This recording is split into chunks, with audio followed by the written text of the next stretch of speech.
Ang mga panalangin at handog mo para sa may hirap ay tinanggap ng Diyos bilang iyong alay. Ngayon magpadala ka ng tauhan sa Jope at ipatawag mo ang lalaking nagngangalang Simon Pedro. Doon siya nakatira kay Simon, isang mangkakatad na nakatira sa tabing dagat.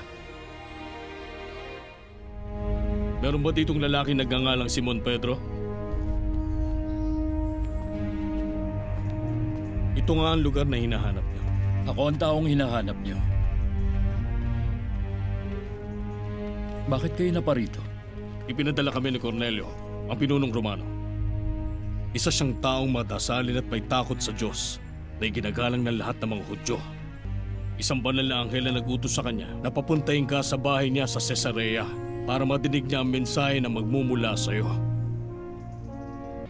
Dito na kayo magpalipas ng gabi kasama namin. Bukas na tayo ng umaga lumakad. Pero una, salo-salo tayong kakain.